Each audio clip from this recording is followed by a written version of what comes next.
Good evening, everybody that's up under our voice. Introducing the Audacity Podcast that's back. Hold on a second. That's me. I get so excited with this music. Thanks to Naughty Beats. Quick plug.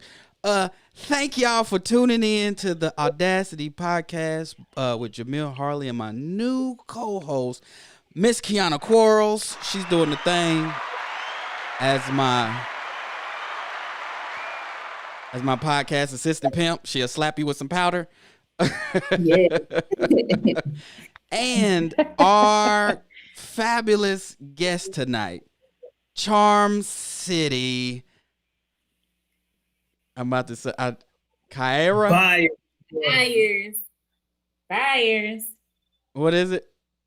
Buyers. Charm City Buyers. Charm City Buyers with Kyara and Khalil. Yeah. I mess up names all the time. Definitely. People will tell me their name and I'll be like, yeah, so, say it again. What's your name, Chris? I told you I'm about 70. I told you that. I mess up everything. Simple.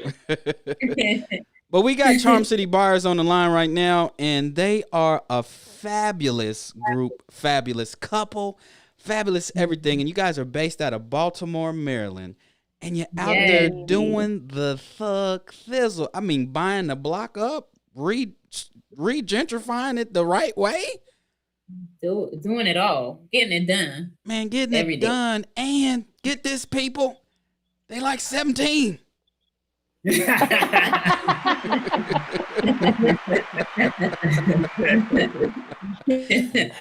No, but it's really beautiful. I mean, it's admirable. It's beautiful. It's inspiring. Like to see what you guys are doing. Like I saw you guys had posted pictures of a new renovation that you did there. Is that what you did yesterday?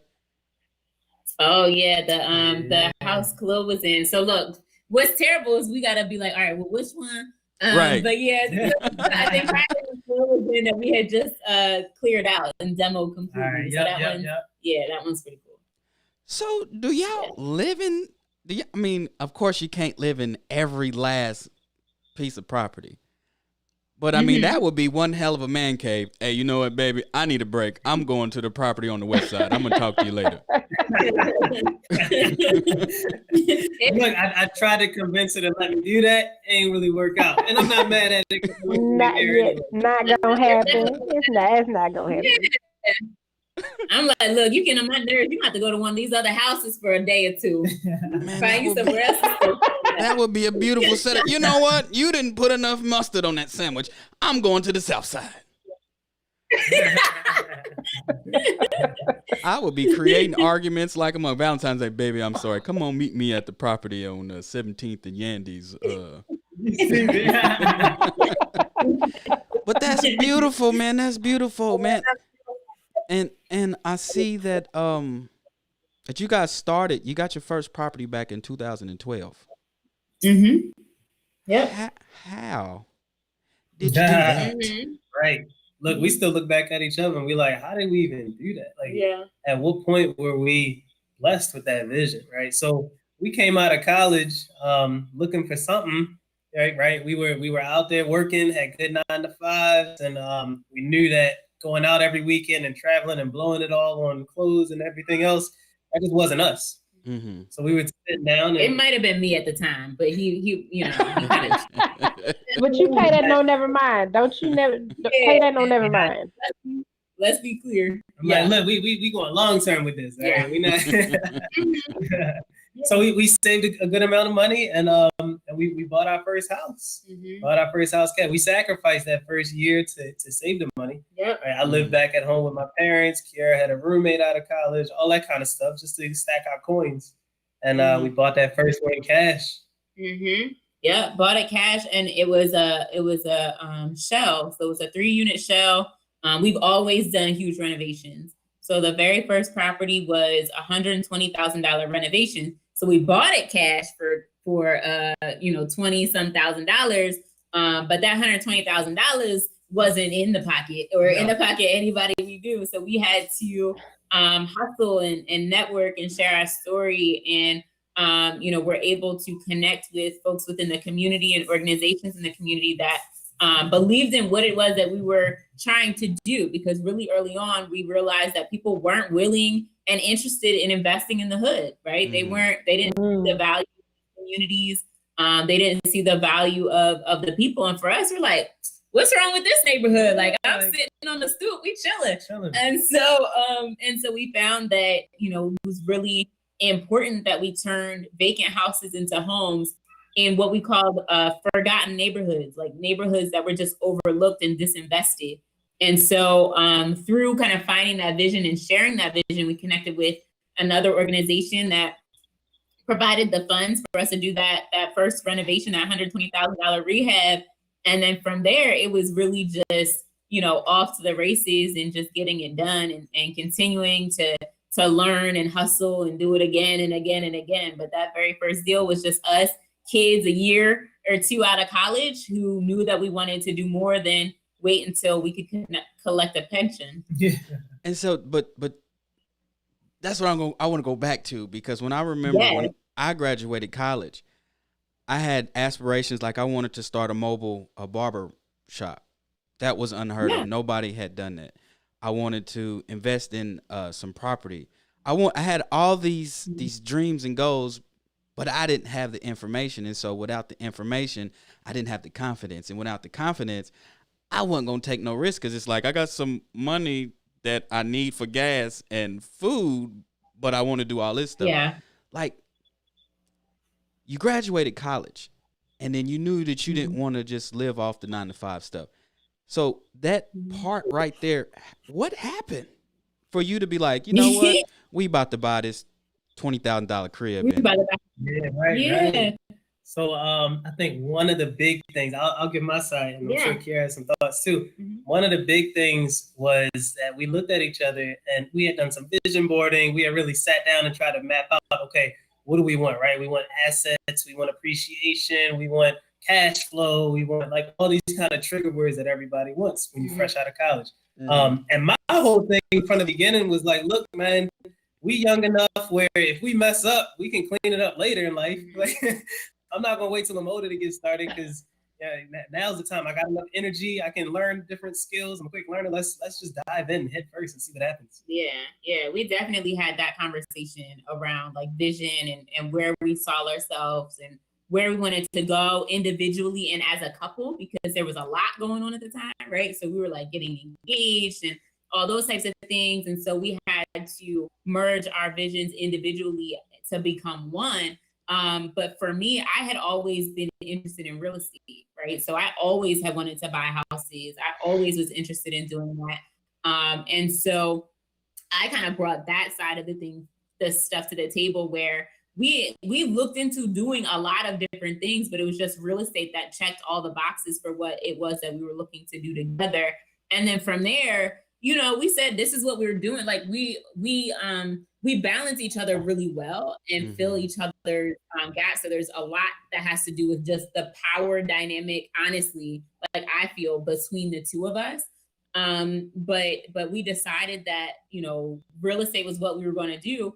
And then we just did it. Like I always say we were too naive to be scared. And too young to be scared, but we just dove in. We decided in July that we were going to invest in real estate, and we owned that first property by October. Like we just leaned in and went for it. And so you got into the property, and then you started seeking out organizations to sort of further the movement. Yes. Nah. Well, eventually, yeah, right. Eventually, yeah. Go ahead. Yeah. In the beginning, it was like, all right, we bought it. Like our whole plan was the wholesale. Yep. But we closed on this. We're like, all right, now let's find a buyer who we can sell it, make a couple $1,000s, and then move on to the next whatever that is. But wasn't nobody checking out that area. So we went to the RIA meetings and we talked to other people and we did all that kind of networking and stuff. And we'd have our little flyers out there and business cards. Like, look, we got this house we wholesale and it's only this much money. You can cash flow that much. And that the numbers were right. The numbers were 100%. They weren't with the hood. They weren't with the neighborhood. Well, where is it? We told the neighborhood and they were like, oh. Now, who are you promoting that to? Anybody or specific groups?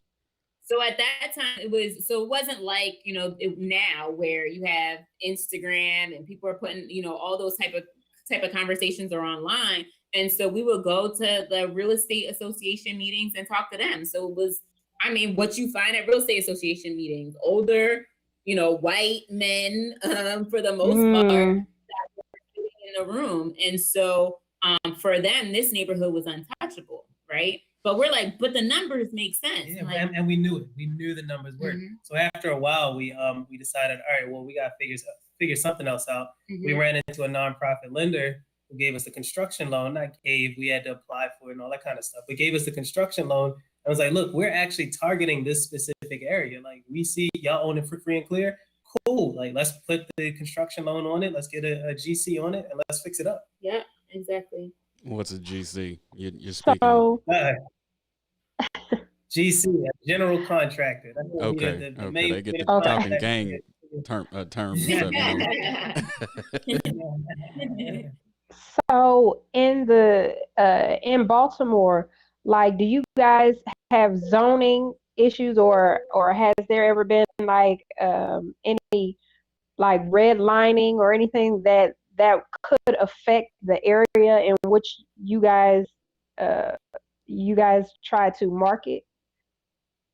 Yeah, so redlining was like born in Baltimore, right? So the history of redlining really starts a lot of times in Baltimore, which is why Baltimore is one that people just get jammed up and jacked up in, because you have to know and understand this market, because for well over 100 years, in a way that makes it hard to invest in certain neighborhoods in certain spaces. And so so there's absolutely challenges of redlining. Baltimore, and you think about vacant blocks, and you think about, blighted houses and all of these things. A lot of that is a product of decades of redlining, on top of all things that happen and have happened in the city. And so for us now, what's really, I think, critical to how we find success and continue to find success in Baltimore, make sure other people are doing the same, is knowing how to navigate those structures, know how to navigate those systems to set yourself up for success. So now it's more about knowing, like, you got to know where you're at, right? And know how to navigate it. So if you know where you're at, you can make better decisions to put yourself in a better position. But you do have to talk about redlining when you talk about, the Baltimore that you saw on The Wire, or Baltimore that you think of, when you watch the news.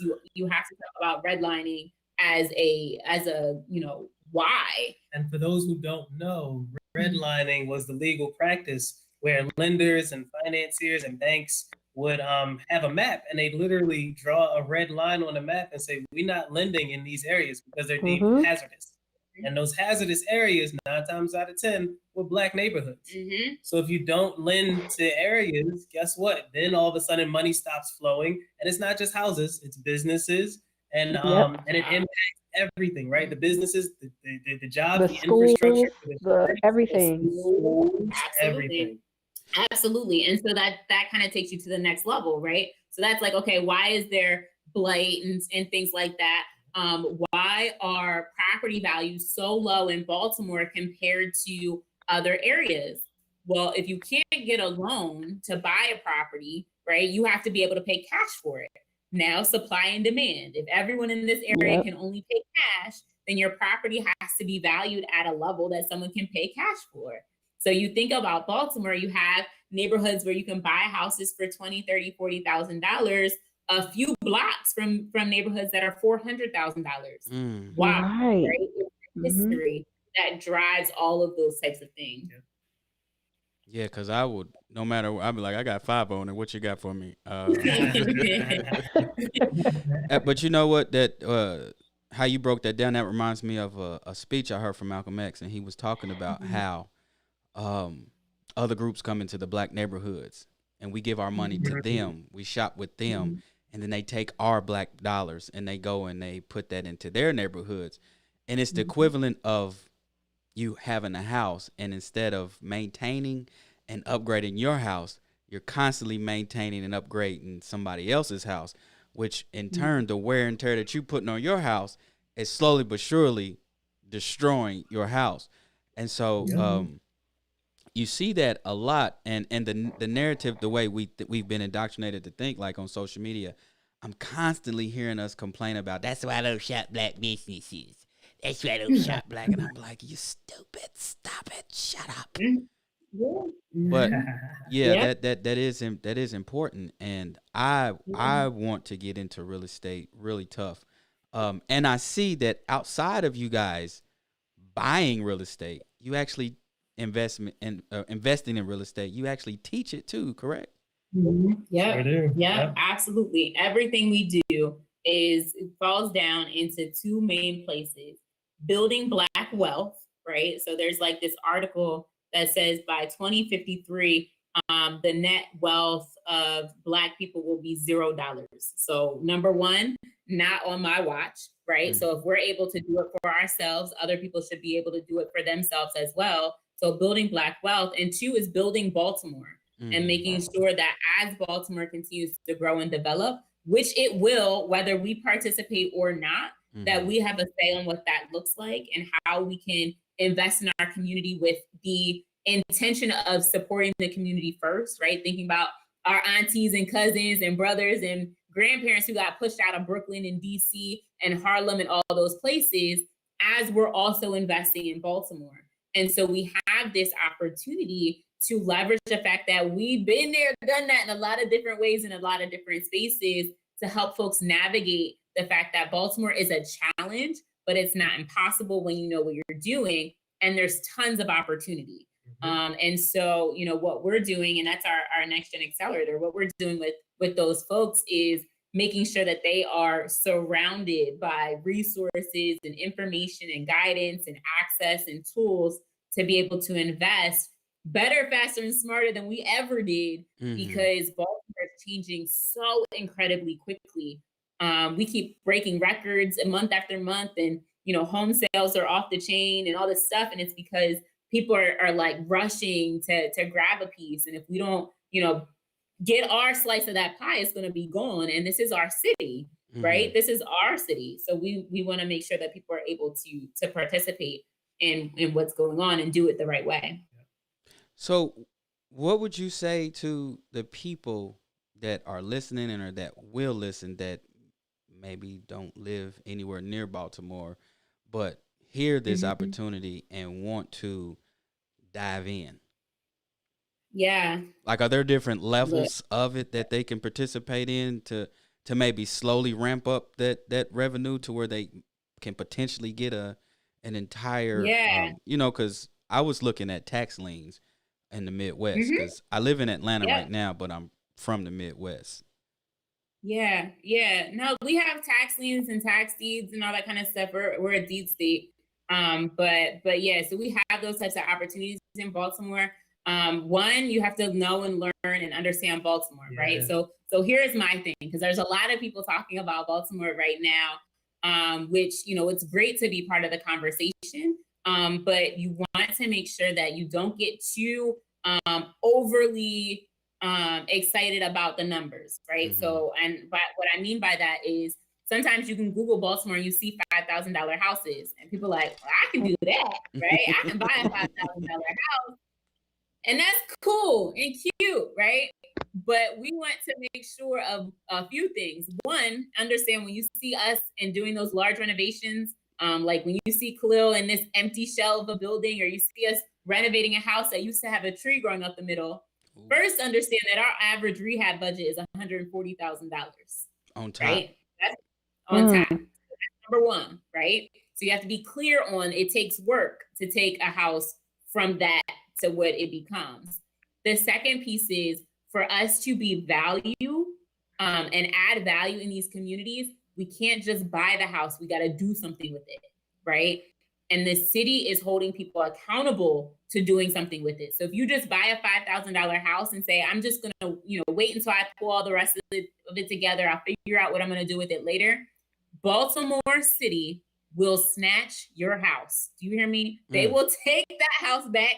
And sometimes they'll email us first, like, hey, by the way, we're about to take this. Do y'all want it? So They dirty. Let's be clear.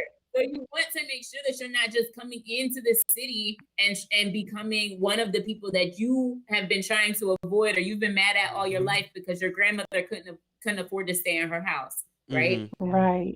So, right. Yeah, so that's one thing. But I'll tell you, in Next Gen, we work with people all over the country. So they're in California and New York and everywhere in between. But really, it's about understanding how to navigate this city. Like if you don't want to, you want to kind of figure it out, you want to get it out the mud yourself and learn your way. Just make sure you're putting money aside for the mistakes that you will absolutely make. That's going to cost you money. And get on the ground, come to Baltimore, drive around, get comfortable with the city, get to know, the city on your own so that you can start setting that foundation for yourself individually. Yeah, there are absolutely like ways that the city will take the property back. There are like there are anti-speculation laws. Like there's all these types of mechanisms by which the city will say, oh, you're not moving on it? All right, that's fine. Give it back. We're gonna get it back. Do you get your money back? No, you lose your money and sometimes they'll charge you for it. So play if you want to, right? Keep it safe, keep your grass cut, keep it healthy, keep it boarded. They will find you crazy. Yep. And then figure out a way to take the property back. So when people try to come in here and they say, you know what, I'm just gonna buy and sit because I see all these other people doing stuff, I'm just gonna wait and let my shell appreciate. It ain't happening. No, it's not. And it's predatory and you're setting yourself up for failure. And so what we're very big on is setting people up for success. I'm gonna tell you the good, the bad, and the ugly of everything, and make sure you know exactly what to expect and how to do it. And it's to me sometimes I think we take it personally. It's kind of why you hear it in our voice. Sometimes we take it personally when people try to take advantage of folks in Baltimore. Or people who want to invest in Baltimore and trying to do the right things for themselves and the community, but lying to them along the process. Like, don't tell them to buy this house. And I saw something earlier today, and they're like, "Oh, you could buy this house; it's super cheap, and you can." I would add a bed here and one there, and do all this other stuff. I'm like, all right, you're gonna spend all that money on that renovation, but building code says that every bedroom needs a window, and those 2 bedrooms you just told everybody on Instagram you're gonna build don't have no window. Now you spent money on rehab. You're not gonna get the rental income for it because if you get Section 8, they're not paying for that as a room, and 2, you're not gonna be able to refi because the appraiser is not gonna have those as bedrooms. So now you're setting people up for failure all the way around. So to answer your question, if people want to come here, we let them know, like, find somebody who's here. Yeah. Somebody who's here, who's got their feet on the ground in the ain't gotta be us. But find it has to be y'all. It has to be y'all. If you're listening to my show, it better be. At least go to, you don't want to, you want to kind of learn your own stuff. At least go to YouTube. Watch all the videos first. That all, like at the very least, because good Lord. And the other question you asked, yes, there are like zoning and easements and all that type of stuff. And all of that stuff applies. Different neighborhoods have different rules, even down to like what do the exteriors look like, what can be done, can't be done, all that type of stuff. Kind of windows can you use? Yep. Yeah. So let me ask you this: we're gonna step away from the business part real quick. All right. The thing we talked about off air, the beautiful thing about this whole institution that you guys have built is that y'all are a couple. Y'all are married. Right. You have built-in partnerships. Like, I'm going home with you, so you better not jack this up, or we gonna have some problems tonight. Like, that is beautiful because good help is almost impossible to find, and the fact that you guys are each other's teammate in this thing and in a union. So when I look at, I'm not married, never been engaged. I probably need counseling. But when you look at a union, there's no one person better than the next. Like, the union is the thing that's the most important. So the fact that you guys have been doing this partnership. Don't be correcting me on it. No, I'm just playing. Yeah. That's why I need counseling. But the partnership that you guys have, I mean, and it's been going since you was in college, and now that you're adults making money. Oh my gosh, that's beautiful. So when you're not around Baltimore, being the moguls that you guys are, what are y'all doing? I had a beach somewhere. Yeah, we love the water and palm trees. Yeah, so we're both Pisces. So we can break out to an island or a beach Oh. or something. Ain't that beautiful? So how do you decide, you know what, we got 3 homes, let's go ahead and go to Miami or Puerto Rico or something?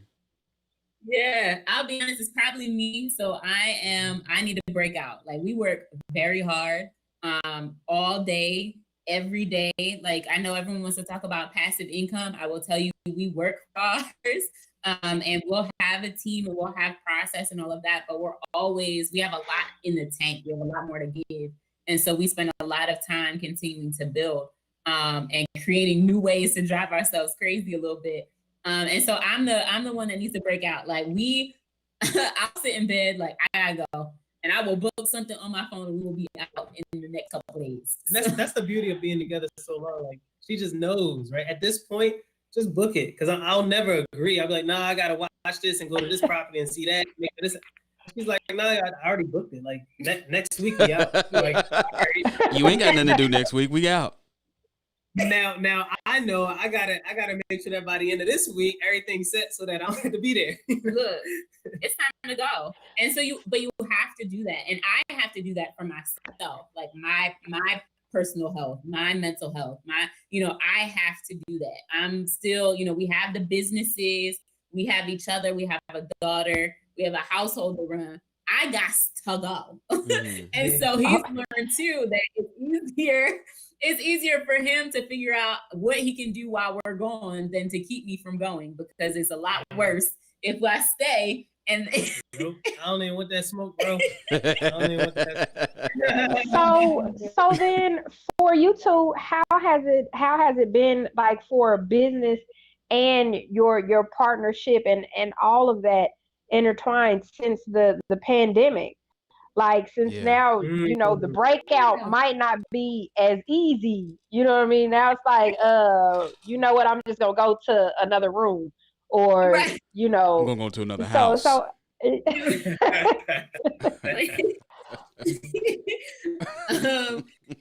think we've actually, COVID was good for us, I think, and for a few reasons. And I know that sounds crazy. Yeah, I think first we want to recognize that, like, people are dying. Right. Like, COVID is very real. People are getting extremely sick. Loved ones are being lost. We have friends, and we want to respect everybody out there who is going through things because of COVID. Because a lot of people, they, especially the more extroverted you are, the more difficult it is to just sit in one space. Yeah. So recognizing that from a place of privilege. Yes. Because we're certainly coming from a place of privilege where our families are safe and income is still coming in. Yeah. COVID has actually accelerated things for us. Yeah. So and thank you for clarifying that, because that's really, really important, because we're really big on recognizing our privilege and had to take that time at the beginning of COVID, because end of March through April, we kind of took off-ish, right, to figure out what was going on in the world. And during that time, we got a break that we haven't had in years. And so that gave us a chance to recalibrate and reconnect on what we were doing and how we were doing it and how we wanted to continue to present in this new world. And so I think that process is what kind of helped us turn up, right? Because real estate, and I know a lot of states and stuff shut down. For us, construction stayed essential. So we still have projects going throughout. We never shut down in Maryland from a business perspective. And luckily we weren't impacted by tenants and not being able to pay their rent, because there are jobs in Baltimore where if someone did, we have like 3 Amazon warehouses, and Lord knows they were hiring. Yes. So so we were positioned, right. So we were positioned, to be able to not only ride that, but we decided to really spend that time to put more people in position and to really get involved in more things and be able to spend this time together as a family, because our daughter's doing virtual school like everybody else is. And so, as a unit and as a family, being able to kind of recalibrate a bit and turn up because the Baltimore market turned up.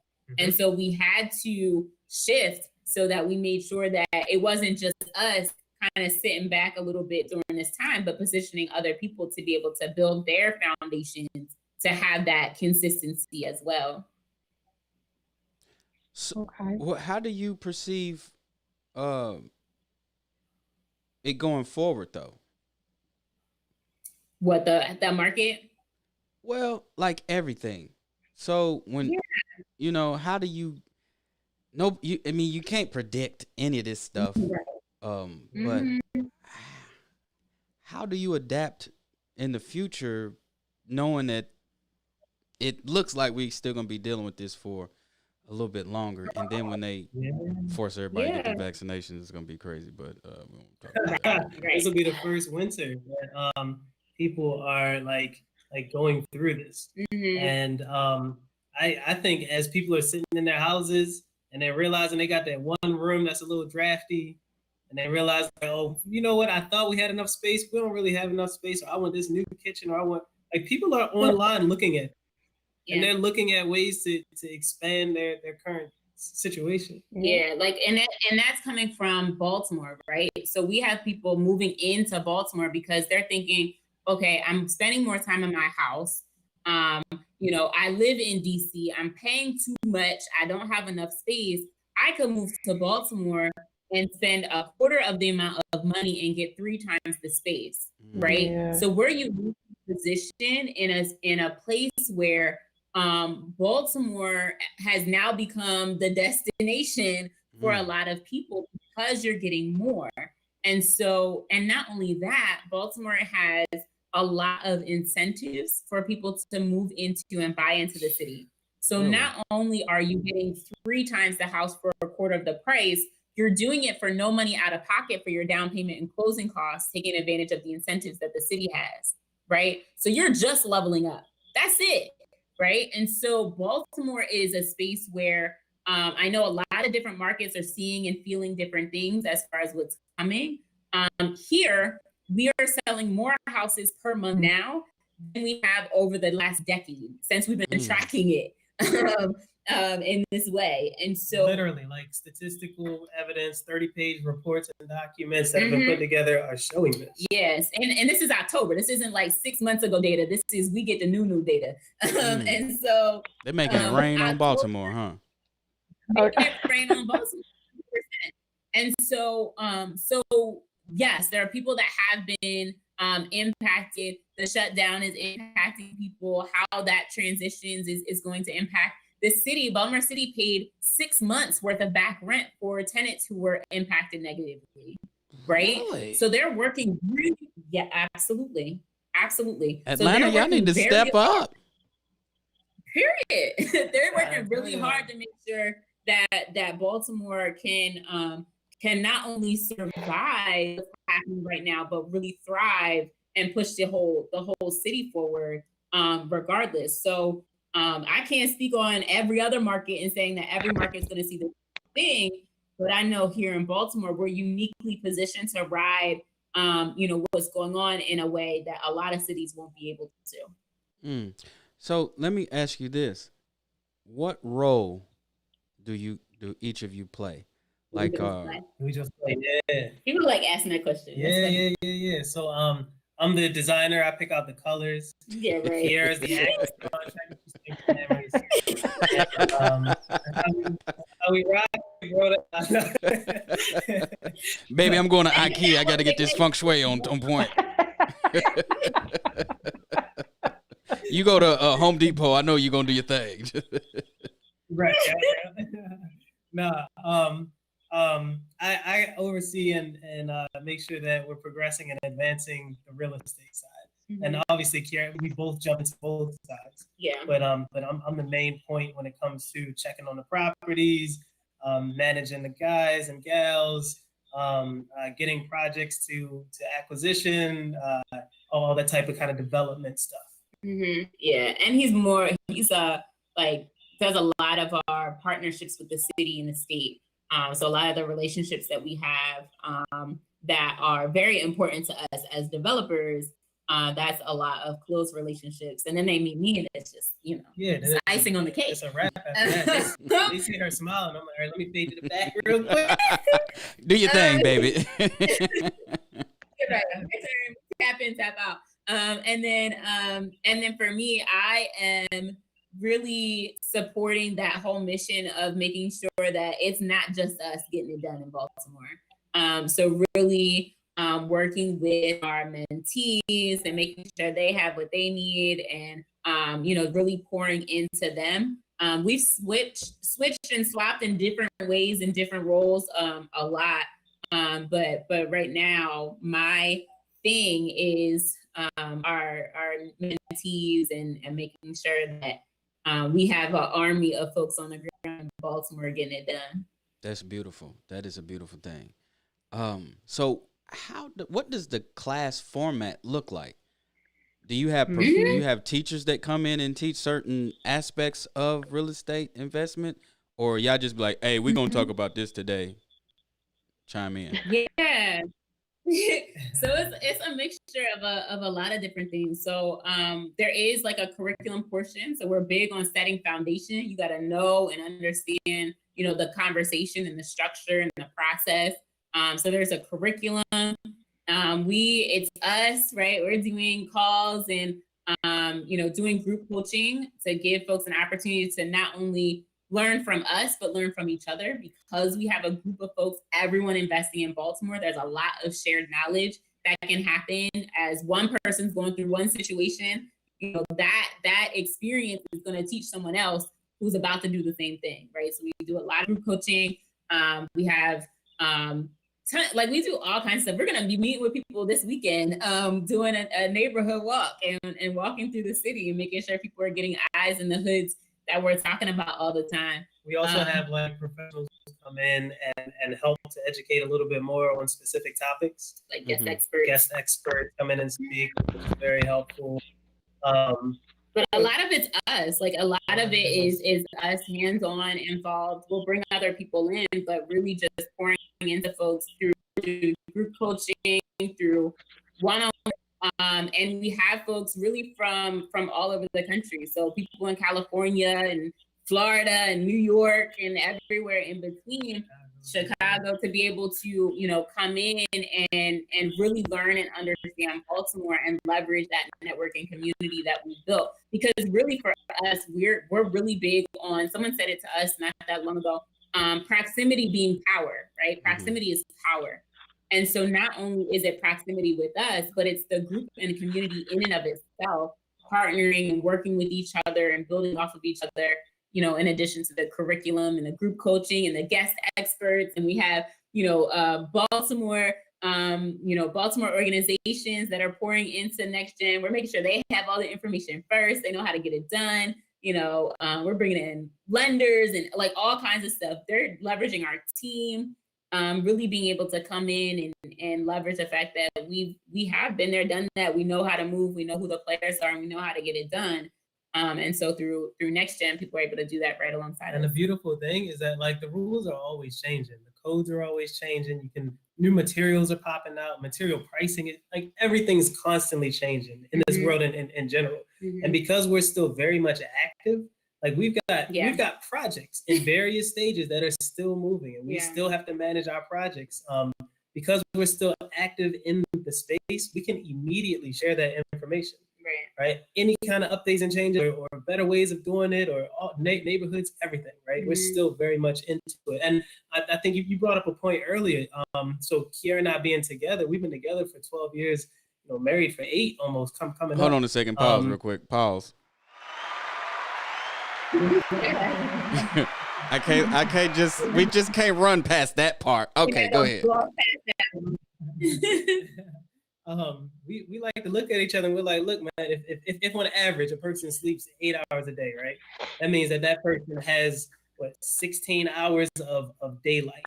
They can work, they can rest, they can do all that kind of stuff, whatever. But they have 16 hours. With us too, we have 32 hours a day, just focused on the mission. 32 hours every single day, focus, boom, get it done, bang, bang, bang, bang, bang, and bang it out. And we're able to translate that into success for ourselves and success for those who want to do what we do. Yeah, and really also being able to say, do quick videos on YouTube or Instagram and really push stuff out to people that even aren't in next gen and aren't part of our mentorship and just, might not be ready for that step, but just want to learn and hear more about Baltimore, get, a little bit of motivation or sometimes a kick in the butt, because I'll do that too. And so, we have, we're able to make sure that we're pushing stuff out because, we're not an anomaly. We're not that, we just did it. And so for us, it's about, making sure that people understand we regular degular just like everybody else.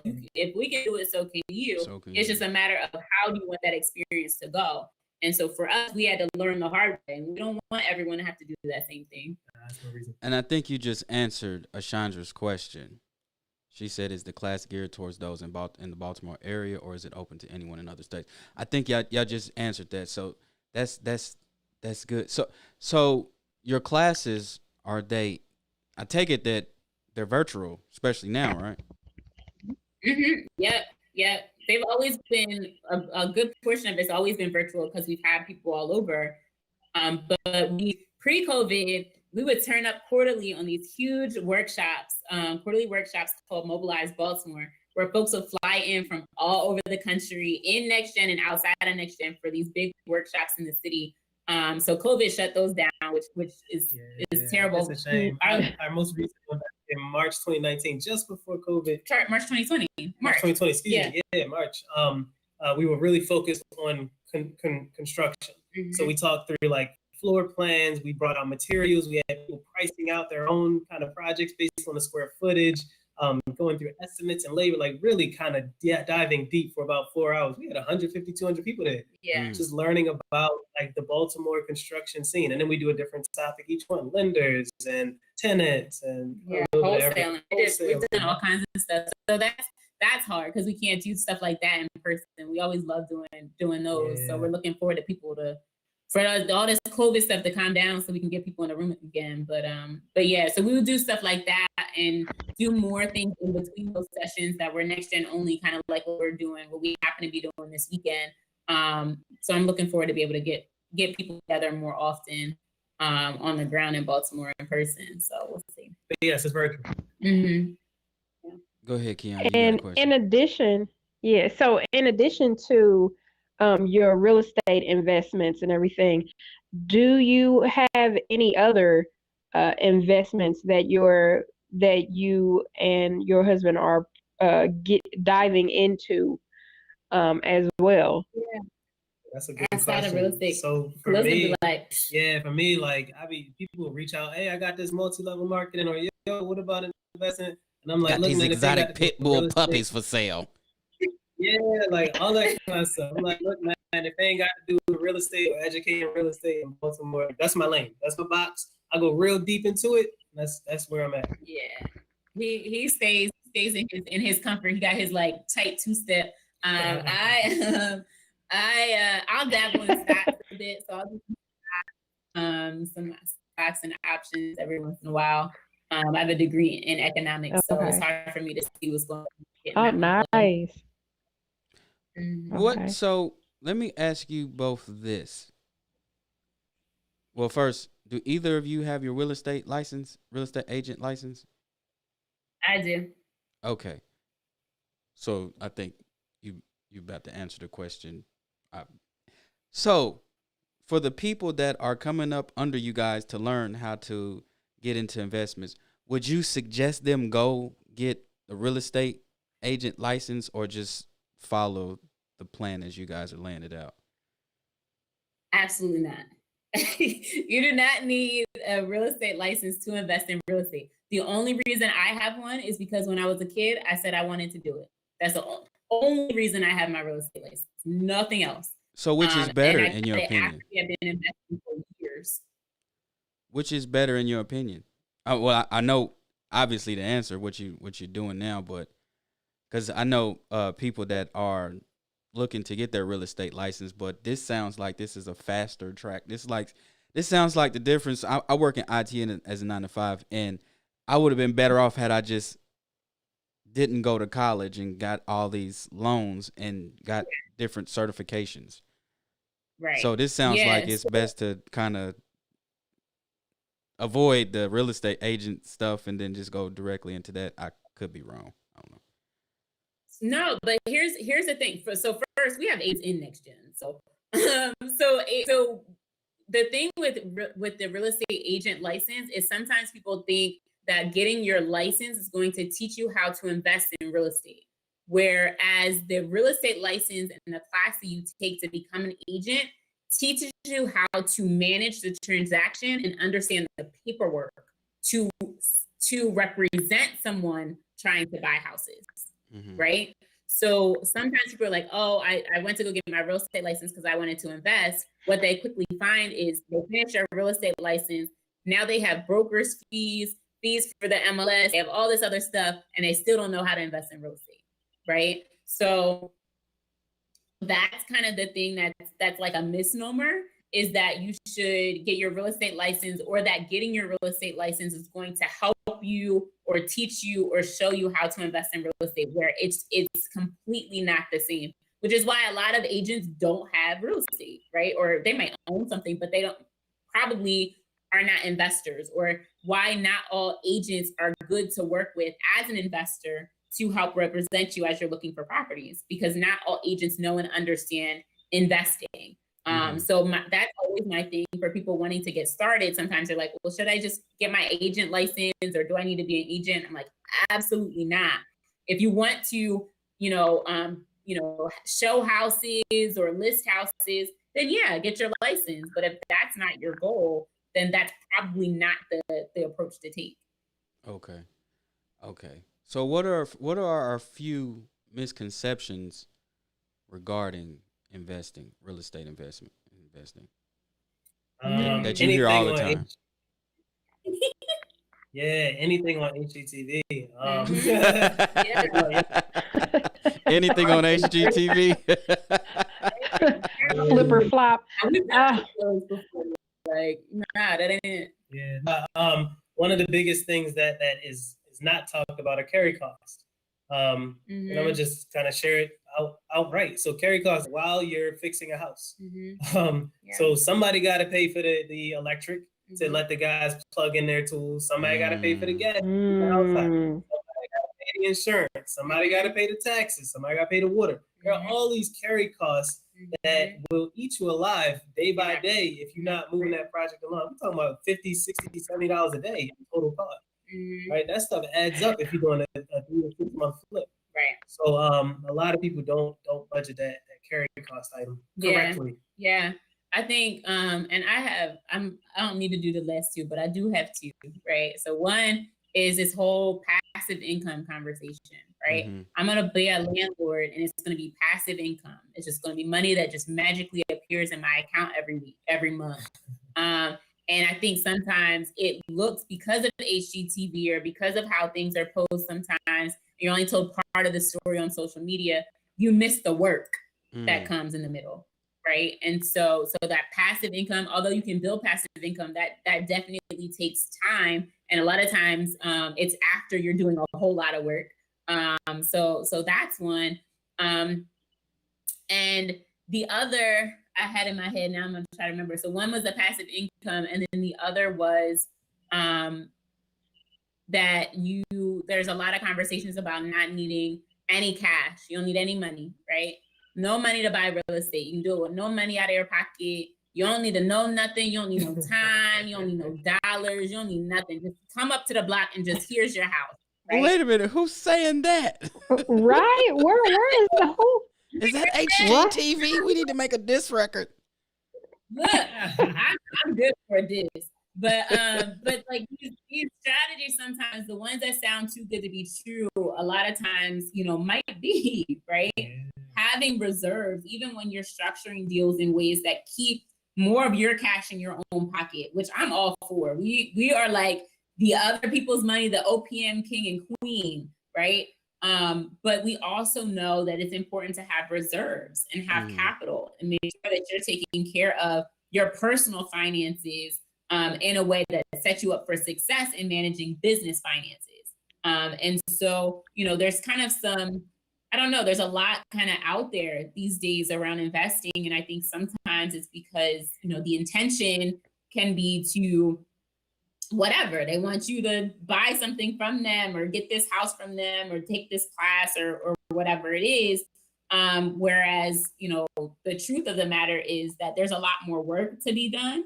And there's stuff that you have to do. Like, you have to do the work. You have to be committed to yourself and your goals. You have to be sure, you're buying a house, right? This is a roof over someone's head. This is real money. It's not monopoly. And so you want to make sure that you know what you're doing and that you're being realistic and understand the good, the bad, the ugly on the process, so that you can go in eyes wide open and make the best possible decision for yourself.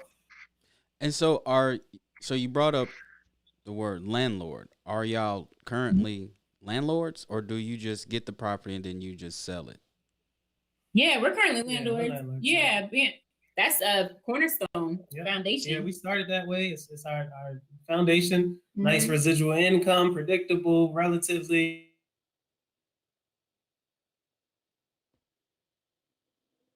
Oh, look like we dropped them on thing. I think they dropped. Because I was going to ask, are you guys the nice landlords? They'll be coming back here shortly. But while we're waiting for them to chime back in, Quiana, I want to ask them. I want to transition to the laws and as it pertains to being a landlord. Yeah. Because I think there we go. Are they back? Looks like they're frozen again. Here they go. There you go. Hey, we're back. All right. So that's not your fault. So we was talking about because I got a house now, but prior to that I was renting apartments, and a lot of the apartments, they be shystering people. But I have friends that have problems with their landlords, and I know that there's certain laws that were put in place to sort of protect the tenant from like these ruthless landlords. How often do those laws are the laws different in different states, or is it a federal like umbrella about you have to follow XYZ? Oh, we can't hear y'all.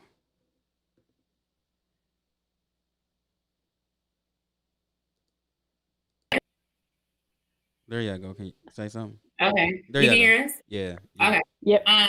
So each market individually will have its own rules. So like Baltimore City rules around landlording are different than DC rules. Mm-hmm. So every probably based on like your county, or you kind of think of it that way, will have rules. There's state rules as well. Now HUD, Housing and Urban Development, I'm sure they got some rules too. Yeah, they definitely do. Yeah. So there's city, your individual city, your county, your state, and then you have federal regulations as well. Depending on, if you have like voucher tenants or market rate tenants and things like that, your rules could be different on top of that. What kind of landlords are y'all? Are y'all nice landlords, or do y'all get about it? We're the landlords that have helped people edit their resumes to get jobs and learn how to balance checkbooks and keep custody of their kids and house kids aging out of foster care.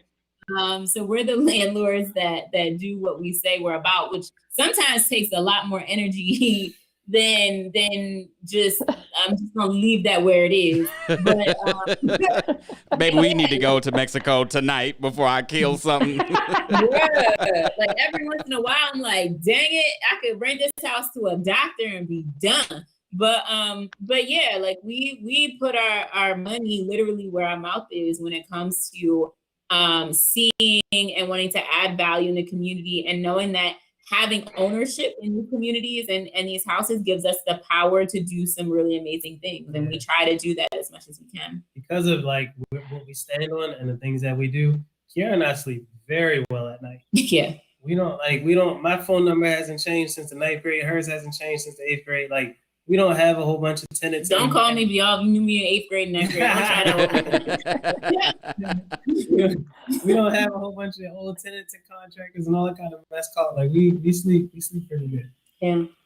What advice? So in the neighborhood, sorry, I was gonna say. So in the neighborhoods that you guys invest in, like, do you guys see slumlords often? Like, how do you feel about that?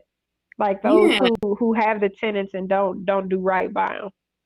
Yeah. Yeah, it's sad. I remember we walked through some houses and we're like, yo, this like, there's no reason people should be living like this. Yeah. Like, water in the basement, hole in the roof, and like, y'all still paying rent, man. This is terrible. Yeah, that was one of the crazy. I know exactly the house he's talking about. That was one of the craziest experiences I've ever had, walking through a house that people lived in just such disrepair. And so, I mean, first, sometimes we'll be like, well, you selling, right? So I can think of some people where, you know, if you don't want the house, go ahead and sell it, come up off of that. But really, for us, we can't do it all, on our own and ourselves. And that's why we've spent so much time and effort and effort on, the people that we're setting up to be able to do this right alongside us so that we can start offset that balance. But I will say that in Baltimore, they're absolutely holding landlords accountable, and they're trying to get them up out of here. So we're starting to see that. They don't play. A lot of the rental laws and rental rules in Baltimore have changed for the better. Inspections are required before people move in. There's a lot of good positive movement. Now, if a landlord, and I know this might be different from state to state and all that other stuff, but typically, generally speaking, if a landlord does something like that, what'd you say? I say, again, that's wrapped into a specific thing, but like, well, these people said. No, like, for instance, the house that you guys were just speaking of, by law, they don't have to pay their rent until that gets fixed, correct? In Baltimore, yes, they can put, it's called rent escrow. In Baltimore, they could put their rent into rent escrow with the courts, which Baltimore has tons of resources, get free legal support, like lawyers for tenants. They put their money in rent escrow. They don't have to pay it until whatever needs to be fixed is fixed. And they don't have to pay back payment and nothing like that, right? No, it depends. It depends on what's going on. So the rent escrow works like this. If your rent is $1,000 a month, let's just call it 1,000.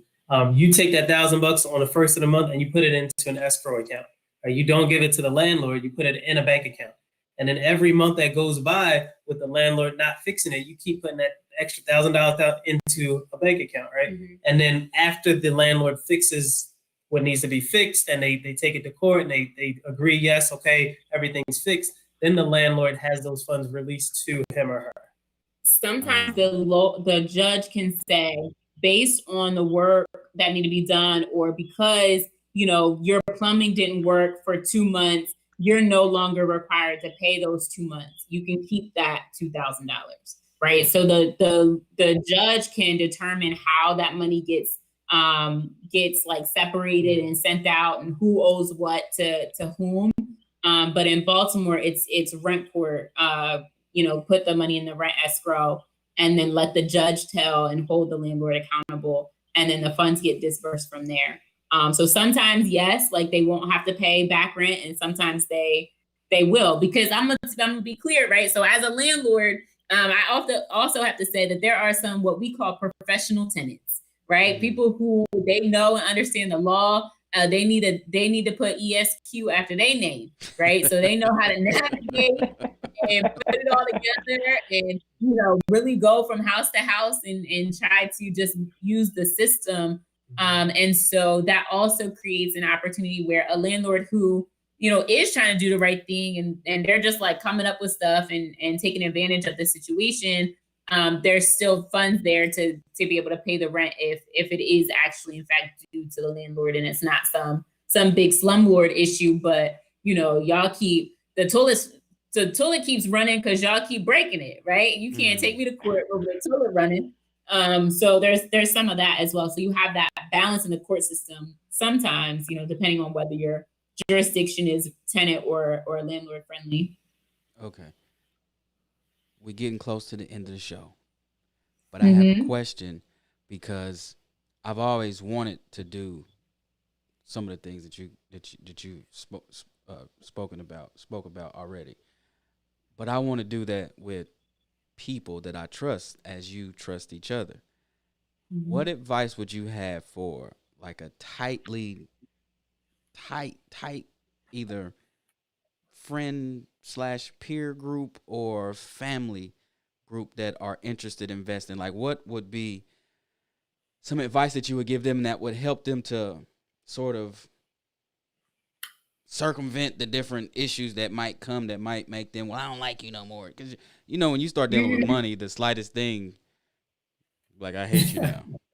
I told you I loved you yesterday, but now I absolutely hate your guts. Right. How could one start? Yeah. Write it all down. Black ink, paper. Know yourself and know others, right? Know what your strengths are and be honest about it. Yeah. Write it all down, like Kyara said. It's all think of the worst case scenario and go from there. Right? It's all happy and fun and everything else when everybody says, "Oh, we're gonna get 100 properties and we're gonna do this and we're gonna do that." Like, yeah, all right. When you get to a place where the plumbing, the toilet broke and it's 3 a.m. and your tenant calling you, who going? Which one of y'all going? Write it down. Figure it out early. For real. Don't call me and I'm not picking up the phone. You not calling. Ain't nobody picking. Now all of a sudden the tenant got a rent escrow set up. Like, no. Yeah, right. Somebody got you about to lose the whole house because then nobody want to go plunge the toilet. No, you gotta lay it all out, and you gotta take all the family and friend out of it. This is business. It's hard. It's really difficult. But Biggie said it, right? Money and blood don't mix. Right. For a reason. Now it works. It works at times, but you gotta confront it in the beginning. Yep. Yeah, it's a whole lot of work. Do you ever see yourself going the commercial route? Absolutely. Yeah. We're gonna go the commercial route. We'll have some larger apartment complexes, 150 unit. We'll have some storefronts. We'll have some retail. Yep. Absolutely. That's beautiful. That's a beautiful thing. How can our listeners and even us, how can we help support your movement? Yeah. In addition to taking the courses and classes, what else can we do? Yeah. Outside of that, I would say give Baltimore a chance, right? Like, you turn off the wire, forget about Omar and them, and really look and see what's happening on the ground in Baltimore. Like, for us, a big thing is changing the narrative on what people think of when they think of Baltimore. So give Baltimore a chance. Come down, come get something to eat, come to our restaurants, come hang out, and make Baltimore. Get you a crab cake. Get you a crab cake. So it's a restaurant down there I want to try out. It's called the Land of Kush. So I'll be down there. It's a vegan spot. Yeah. Just want to toss that out there. So Baltimore's known for seafood? Baltimore is known for seafood. Yeah. We're known for food, period, right? But of course crab cakes because it's Maryland. But we have the best restaurants, and ton of Black-owned restaurants specifically that are amazing. So yeah, Baltimore's dope. Yeah, Land of Kush is fire too. I'm glad you mentioned that. Yeah, he actually was talking about going to Land of Kush yesterday. I really was. Yeah. The funny thing about that area, so I come up to DC a lot. I got some friends that live in DC. They used to live in, is it Arlington? No, Alexandria, Virginia? Is it Alexandria? Yeah. And so I'm from the Midwest. I've traveled around the country, and I don't really eat everybody's seafood. I go between plant-based, vegan, vegetarian, pescatarian. I try to stay healthy. I told you I'm 70, and but the first time I had some seafood in DC, I was like, I'm never eating seafood anywhere else again, but around there. Like, it should be illegal for anybody else to sell seafood than that coast right there. Mhm. Welcome. Yeah. Tell your taste buds welcome home. Yes. Come on, Baltimore. We'll take good care of you. DC is dope. We love DC. DC and Baltimore have an interesting relationship with each other. I think they're starting to get along better now than they have in the past. But yeah, Baltimore has amazing food. So definitely give Baltimore a chance. And then of course, beyond that, check us out on socials and YouTube and just get to know us better. What we're doing, what we're looking to do and accomplish. Follow the journey. And if you want to jump on board, let's do it. Otherwise, just chat it up with us. Let's have a conversation and let's build our communities and build some Black wealth. So it's Charm City Buyers on every platform. Everything. Charm City Buyers everywhere on Instagram, Facebook, YouTube, Twitter. It says Charm City Buyers, but it's me. So I'm like, Khalil's like, I do not sign off on nothing she says on Twitter. So if you want to hear me act up, then that's Charm City Buyers on Twitter. The website is Charm City Buyers, which is everything. Yeah, charmcitybuyers.com. Absolutely. I'm definitely enrolling. I don't know how soon, but I'm definitely enrolling. I'm going to follow every platform. I need all the tea on investments. Yes. And I definitely need to come up to Baltimore. Definitely need to come up to Baltimore. When I come, I definitely want to look you guys up. Quiana, you have anything in closing? No, aside from saying I plan on driving down there to land of Kush as soon as Rona wraps herself up. Mm-hmm. But I wouldn't even wait. Yeah. Rona gonna be out there like, when you coming? We ain't going nowhere. Yeah. Everybody thinks they're about to be jacked. I know. But yeah, food's good. So come get you some grub and enjoy the city. Do y'all sell merchandise at all? Yeah. We don't really. No. We look, Khalil. We're working on it. Yeah, that's my real estate. That's like, not my lane. I can't put a tenant in a t-shirt. You're right. Our next gen, they got their swag, but we wear it. But we don't really sell it as much. If you DM us, we might be able to put something together. But yeah, I like you guys' logo. It's really dope. Yeah. Well, I want to thank y'all for coming to the Audacity with Jamille Harley. We've really enjoyed you. I hope that the listeners have gained a wealth of knowledge when it comes to investing in real estate, and that is the move. That is one of the pillars of financial security in a capitalistic society, because people are always going to need a roof over their head. This is Jamille Harley. We've had Charm City Buyers. We've had Quiana Quarles. We are signing off. Thank everybody for joining in, and we look to see you soon. Be sure to look up this podcast on Spotify, iTunes, and Anchor. All right.